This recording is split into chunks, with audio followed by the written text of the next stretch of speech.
जय श्री कृष्ण दोस्तों। आज हम आपके लिए भगवान श्री कृष्ण की लीलाओं के अंतर्गत 24वां अध्याय लेकर प्रस्तुत हैं, जिसके अंतर्गत गोवर्धन पूजा का वर्णन किया गया है। जब कृष्ण तथा बलराम वैदिक यज्ञों को संपन्न करने वाले ब्राह्मणों से बातें करने में व्यस्त थे, तो उन्होंने यह भी देखा कि स्वर्ग के राजा तथा वर्षा के लिए उत्तरदायी इंद्र को प्रसन्न करने के लिए सारे ग्वाले एक वैसे ही यज्ञ की तैयारी कर रहे हैं, जैसा कि चैतन्य चरितामृत में कहा गया है कि कृष्ण भक्त का यह दृढ़ विश्वास है कि यदि वह केवल कृष्ण भावनामृत तथा कृष्ण की दिव्य प्रेम भक्ति में लगा रहे तो वह अन्य समस्त ऋणों से मुक्त हो जाता है। कृष्ण के विशुद्ध भक्त को वेदों द्वारा बताए गए किसी अनुष्ठान को नहीं करना होता, ना ही उसे किसी देवता की पूजा करनी होती है। कृष्ण भक्त होने से यह मान लिया जाता है कि उसने सारे वैदिक अनुष्ठान या देवताओं की पूजा संपन्न कर ली है।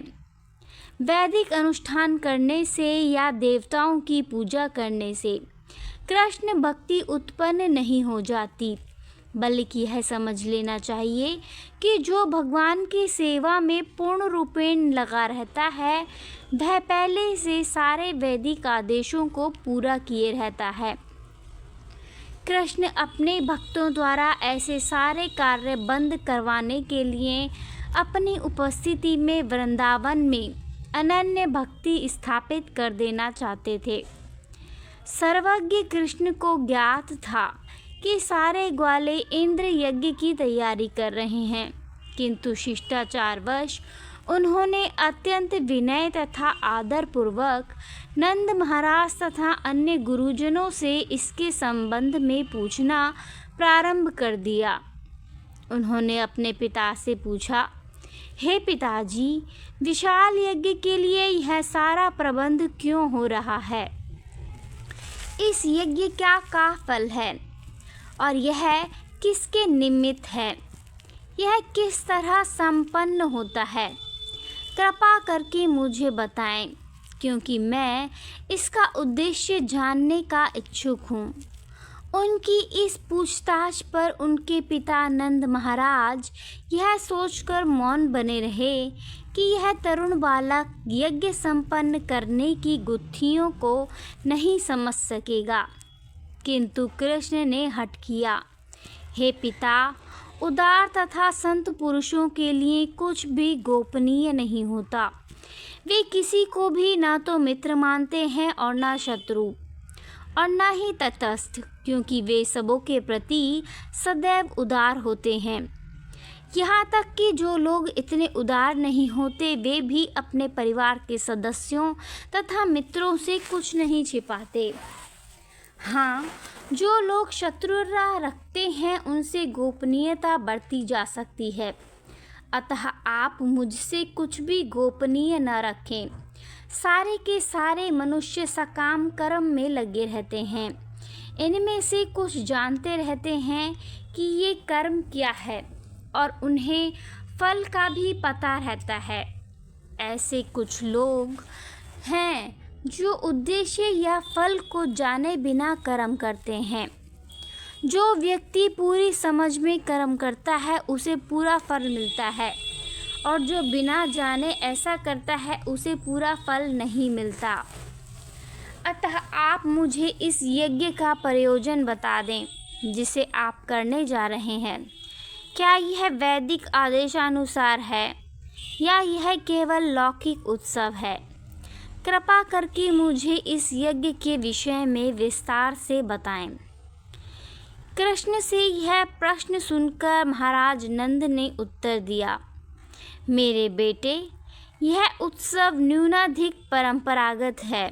चूँकि वर्षा राजा इंद्र की कृपा से होती है और बादल उसके प्रतिनिधि हैं, और चूँकि हमारे जीवन के लिए जल इतना महत्वपूर्ण है, अतः हमें वर्षा के नियामक महाराज इंद्र के प्रति कुछ कृतज्ञता प्रकट करनी चाहिए।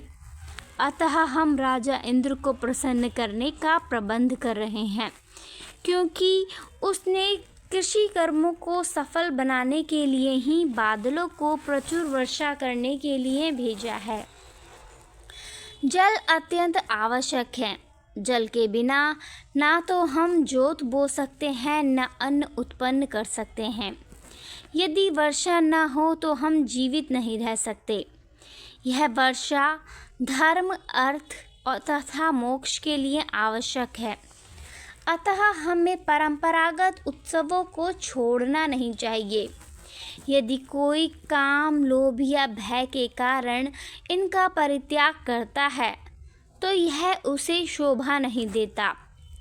इसे सुनकर भगवान कृष्ण अपने पिता तथा वृंदावन के समस्त प्रौढ़ ग्वालों के समक्ष इस प्रकार बोले, जिससे स्वर्ग का राजा इंद्र अत्यंत कुपित हो जाए। उन्होंने सुझाया कि यह यज्ञ बंद कर दिया जाए। इंद्र को प्रसन्न करने वाले इस यज्ञ का निषेध करने के दो कारण थे। पहला, जैसा कि भगवद गीता में कहा गया है, किसी भौतिक उन्नति के लिए देवताओं की पूजा करना व्यर्थ है। देवताओं की पूजा से प्राप्त होने वाले सारे फल क्षणिक होते हैं और केवल अल्पज्ञ ही ऐसे क्षणिक फलों में रुचि रखते हैं। दूसरा, देवताओं की पूजा से जो भी क्षणिक फल प्राप्त होता है वह वस्तुतः भगवान की कृपा से होता है। भगवद गीता में स्पष्ट कथन है, माये विहितान हितान। देवताओं से जो भी लाभ मिलता है वह वास्तव में भगवान द्वारा प्रदत्त है। भगवान की अनुमति के बिना कोई किसी को भी लाभ नहीं पहुंच सकता। किंतु कभी कभी देवता भौतिक प्रकृति के वशीभूत होकर गर्वित हो उठते हैं और अपने को सर्वस्व समझकर भगवान की सर्वोच्चता भूल जाते हैं। श्रीमद् भागवत में स्पष्ट उल्लेख है कि इस प्रसंग में कृष्ण राजा इंद्र को कुपित करना चाहते थे। कृष्ण का अवतार असुरों के विनाश तथा भक्तों की रक्षा के लिए हुआ था। इंद्र निश्चित रूप से भक्त था, असुर नहीं, किंतु चूंकि यह गर्वित था इसलिए कृष्ण उसे पाठ पढ़ाना चाहते थे। सर्वप्रथम उन्होंने इंद्र को कुपित करने के लिए वृंदावन में ग्वाला द्वारा की जाने वाली इंद्र पूजा बंद करा दी। इस उद्देश्य से इस प्रकार बातें करने लगे मानो वे नास्तिक हों और कर्म मीमांसा दर्शन के समर्थक हों। इस दर्शन के समर्थक भगवान कृष्ण की सर्वोच्चता को स्वीकार नहीं करते। वे यह तर्क प्रस्तुत करते हैं कि यदि कोई अच्छा कार्य करता है तो उसका फल अवश्य प्राप्त होगा। उनके मत से यदि मनुष्य को उसके कर्मों का फल देने वाला ईश्वर विद्यमान भी हो तो उसके पूजन की कोई आवश्यकता नहीं है, क्योंकि जब तक मनुष्य कर्म नहीं करता तब तक वह कोई फल नहीं दे सकता। उनका कहना है कि देवता या ईश्वर की पूजा करने के बजाय मनुष्य को चाहिए कि अपने कर्तव्यों की ओर ध्यान दे और इस प्रकार अवश्य ही अच्छा फल प्राप्त होगा। भगवान कृष्ण अपने पिता से कर्म मीमांसा दर्शन के इन्हीं सिद्धांतों के अनुसार बातें करने लगे। उन्होंने कहा, हे पिता, मेरे विचार से अपने कृषि कार्यों की सफलता के लिए आपको किसी भी देवता के पूजने की आवश्यकता नहीं है। प्रत्येक जीव अपने पूर्व कर्म के अनुसार उत्पन्न होता है और वर्तमान कर्म के फल को साथ लेकर इस जीवन को त्याग देता है। प्रत्येक जीव अपने पूर्व कर्मों के अनुसार विविध योनियों में जन्म ग्रहण करता है और इस जीवन में जैसा कर्म करता है उसी के अनुसार अगला जन्म पाता है। विभिन्न प्रकार के भौतिक सुख तथा दुख, लाभ तथा हानि भिन्न भिन्न प्रकार के कर्मों के प्रतिफल हैं जो पूर्व जन्म में या इस जन्म में किए जा चुके हैं। महाराज नंद तथा अन्य गुरुजनों ने तर्क किया कि प्रमुख देवता को प्रसन्न किए बिना केवल भौतिक कर्मों द्वारा कोई शुभ फल की प्राप्ति नहीं कर सकता। यही तथ्य है। उदाहरणार्थ कभी कभी देखा जाता है कि उत्तम डॉक्टर द्वारा उत्तमोत्तम चिकित्सा तथा उपचार करने पर भी रोगी की मृत्यु हो जाती है। अतः यह निष्कर्ष निकलता है कि उत्तम उपचार या उत्तम डॉक्टर द्वारा किया गया प्रयास ही रोगी के अच्छा होने के कारण नहीं है। इसमें भगवान का हाथ अवश्य होना चाहिए। इसी प्रकार माता पिता द्वारा अपने संतानों का लालन पालन ही बच्चों के सुख का कारण नहीं होता। कभी कभी देखा जाता है कि माता पिता द्वारा समस्त सावधानी बरतने के बावजूद बच्चे बिगड़ जाते हैं या मर जाते हैं। अतः फल के लिए भौतिक कारण पर्याप्त नहीं है, इसमें भगवान की स्वीकृति आवश्यक है। अतः नंद महाराज ने दलील दी कि कृषि कर्म में अच्छा फल पाने के लिए हमें वर्षा के अधिष्ठाता देव इंद्र को प्रसन्न करना चाहिए। भगवान कृष्ण ने इस तर्क को काटते हुए कहा कि देवता उन व्यक्तियों को फल देते हैं जो अपने कर्तव्यों का पालन करते हैं। देवता ऐसे व्यक्ति को कभी कोई फल नहीं दे सकते जिसने अपना नियत कर्म पूरा न किया हो। अतः देवता कर्म संपन्नता पर आश्रित हैं और उन्हें किसी को अच्छा फल देने की पूरी छूट नहीं है। अतः किसी को उनकी परवाह क्यों करनी चाहिए। भगवान कृष्ण ने कहा, हे पिताजी, इंद्रदेव की पूजा करने की कोई आवश्यकता नहीं है। प्रत्येक जीव को अपने कर्म का फल प्राप्त होता है। हम देखते हैं कि अपने कर्म की स्वाभाविक प्रवृत्ति के अनुसार हर व्यक्ति कार्यरत हो जाता है और सारे जीव, चाहे मनुष्य हो या देवता, इसी प्रवृत्ति के द्वारा अपना अपना फल प्राप्त करते हैं। सारे जीव अपने अपने कर्म के अनुसार उच्च या निम्न शरीर प्राप्त करते हैं, शत्रु या मित्र बनाते हैं। मनुष्य को अपनी सहज प्रवृत्ति के अनुसार ही कर्म करना चाहिए और विविध देवताओं की पूजा में ध्यान नहीं मोड़ना चाहिए। सारे देवता समस्त कर्मों के सही कार्यान्वयन से प्रसन्न होंगे, अतः उनकी पूजा की कोई आवश्यकता नहीं है। अच्छा यही है कि हम अपना कर्तव्य सुचारू रीति से करें। वस्तुतः कोई भी व्यक्ति निर्दिष्ट कर्म किए बिना सुखी नहीं हो सकता। अतः जो ढंग उचित निर्दिष्ट कर्तव्य वेदों का अध्ययन है, प्रशासक वर्ग अर्थात क्षत्रियों का कर्तव्य नागरिकों को सुरक्षा प्रदान करना है। वैश्यों का कर्तव्य कृषि, व्यापार तथा गांवों की सुरक्षा करना है और शूद्रों का कर्तव्य है उच्च वर्गों अर्थात ब्राह्मण, क्षत्रियों तथा वैश्यों की सेवा करना। हम वैश्य जाति के हैं और हमारा वास्तविक कर्तव्य खेती करना, कृषि उत्पादनों का व्यापार, गांवों की रक्षा तथा बैंक में लेन देन का कार्य करना है। कृष्ण ने अपना संबंध वैश्य जाति से जोड़ा क्योंकि नंद महाराज के अनेक गायों की रक्षा कर रहे थे और कृष्ण उनकी देखरेख करते थे। उन्होंने वैश्य जाति के 4 प्रकार के कार्य गिनाए हैं: कृषि, व्यापार, गौरक्षा तथा बैंक की व्यवस्था। यद्यपि वैश्यगण इनमें से कोई भी कार्य कर सकते हैं, किंतु वृंदावनवासी मुख्यतः गौरक्षा में ही लगे हुए थे। कृष्ण ने अपने पिताजी को आगे भी बताया, यह दृश्य जगत प्रकृति के 3 गुणों सतो, रजो तथा तमो के अधीन चल रहा है। ये 3 गुण उत्पत्ति, पालन तथा संहार के कारण स्वरूप हैं। बादल की उत्पत्ति रजोगुण के प्रभाव से होती है, अतः वर्षा का कारण यही रजोगुण है। इस वर्षा के बाद ही जीवों को फल अर्थात कृषि कार्य में सफलता मिलती है। तो फिर इंद्र को इस कार्य से क्या प्रयोजन है? यदि आप इंद्र को प्रसन्न भी न करें तो वह क्या कर सकता है। हमें इंद्र से कोई विशेष लाभ नहीं मिलता। यदि वह हो भी तो वह समुद्र के ऊपर भी तो जल बरसाता है जहाँ उसकी कोई आवश्यकता नहीं है। अतः हम पूजा करें या ना करें, वह समुद्र तथा पृथ्वी पर जल की वर्षा करता है। जहाँ तक हमारी बात है, हमें किसी अन्य नगर या गांव या विदेश में जाने की आवश्यकता नहीं है। नगरों में बड़े बड़े महल हैं, किंतु हम तो वृंदावन के इसी जंगल में रहने से ही संतुष्ट हैं। हमारा संबंध गोवर्धन पर्वत तथा वृंदावन के जंगल से है, अन्य कहीं से नहीं।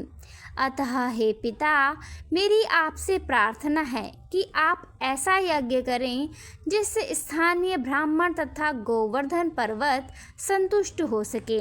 हमें इंद्र से कोई सरोकार नहीं है।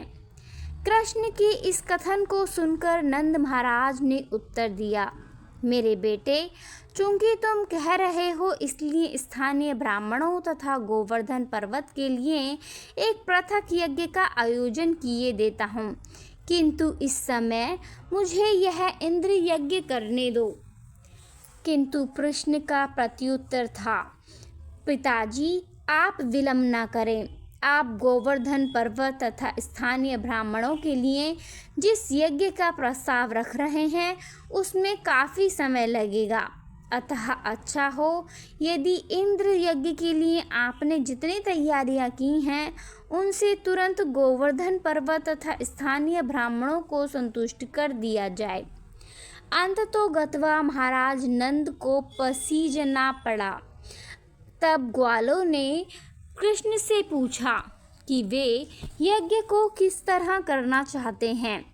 तो कृष्ण ने उन्हें ये आदेश दिए, यज्ञ के लिए एकत्र किए गए अन्न तथा घी से विविध पकवान जैसे चावल, दाल, हलवा, पकौड़ी, पूड़ी तथा दूध के व्यंजन यथा खीर, रबड़ी, रसगुल्ला, संदेश एवं लड्डू बनाए जाएं और फिर विद्वान ब्राह्मणों को बुलवाकर वैदिक मंत्रों के उच्चारण सहित अग्नि को आहुति प्रदान की जाए। ब्राह्मणों को दान में सभी प्रकार के अन्न दिए जाएं। सारी गौओं को सजाकर उन्हें अच्छा चारा दिया जाए। इसके बाद ब्राह्मणों को दान में धन दिया जाए। यहाँ तक कि निम्न स्तर के पशुओं तथा लोगों का प्रश्न है, कुत्तों और चंडालों और अछूत समझे जाने वाले पंचम श्रेणी के लोगों को भी पेट भरकर प्रसाद दिया जाए। गौओं को उत्तम घास खिलाकर तुरंत ही गोवर्धन पूजा प्रारंभ की जाए। इस यज्ञ से मैं परम संतुष्ट होऊंगा। कृष्ण के इस कथन में वैश्य जाति की समस्त अर्थव्यवस्था का वर्णन हुआ है। मानव समाज की सभी जातियों में तथा पशु जगत में, गायों, कुत्तों, बकरियों आदि में प्रत्येक जीव को अपनी अपनी भूमिका अदा करनी होती है। हर एक सदस्य को संपूर्ण समाज के लाभ के लिए सहयोग से काम करना होता है। इसमें न केवल सजीव पदार्थ अपितु पर्वत तथा भूमि जैसे निर्जीव पदार्थ भी सम्मिलित हैं। वैश्य जाति का विशेष दायित्व रहता है कि समाज के आर्थिक विकास के लिए वह अन्न उत्पन्न करे, गौओं की रक्षा करे, आवश्यकता पड़ने पर खाद्य पदार्थों का यातायात करे तथा बैंकिंग और अर्थ को संभाले। इस कथन से हमें यह भी ज्ञात होता है कि यद्यपि कुत्ते तथा बिल्लियाँ अब इतनी महत्वपूर्ण हो गई हैं कि इनकी भी उपेक्षा नहीं की जानी चाहिए, किंतु गौओं की रक्षा कुत्तों और बिल्लियों की सुरक्षा से अधिक महत्वपूर्ण है। इस कथन से हमें एक अन्य संकेत यह मिलता है कि उच्च वर्गों को चंडाल या अस्पृश्य की उपेक्षा नहीं करनी चाहिए और उन्हें आवश्यक रक्षा प्रदान की जानी चाहिए। प्रत्येक व्यक्ति का अपना महत्व है, किंतु इनमें से कुछ मानव समाज की प्रगति के लिए प्रत्यक्ष उत्तरदायी हैं। और कुछ अप्रत्यक्ष रूप से। कृष्ण भावनामृत होने के हर एक के लाभ का ध्यान रखा जाता है। कृष्ण भावनामृत आंदोलन गोवर्धन पूजा नामक यज्ञ को मानता है। भगवान चैतन्य की संस्तुति है कि चूंकि कृष्ण पूजनीय हैं, अतः उनकी भूमि वृंदावन तथा गोवर्धन पर्वत भी पूजनीय हैं। इस कथन की पुष्टि के लिए कृष्ण ने कहा है कि गोवर्धन की पूजा उनकी पूजा के ही समान है। तब से आज तक गोवर्धन की पूजा की जाती है, जो अन्नकूट नाम से विख्यात है। इस उत्सव पर वृंदावन तथा वृंदावन के बाहर के मंदिरों में भी प्रचुर मात्रा में भोजन तैयार किया जाता है और जनता में खुले दिल से बांट दिया जाता है। कभी कभी यह भोजन भीड़ में फेंक दिया जाता है और लोग उसे जमीन से उठाकर खाने में प्रसन्नता का अनुभव करते हैं। इससे हम समझ सकते हैं कि कृष्ण को अर्पित प्रसाद कभी दूषित नहीं होता, भले ही वह भूमि पर क्यों न फेंका गया हो। अतः लोग इसे एकत्र करके परम प्रसन्नता पूर्वक खाते हैं। अतः भगवान कृष्ण ने ग्वालों को सलाह दी कि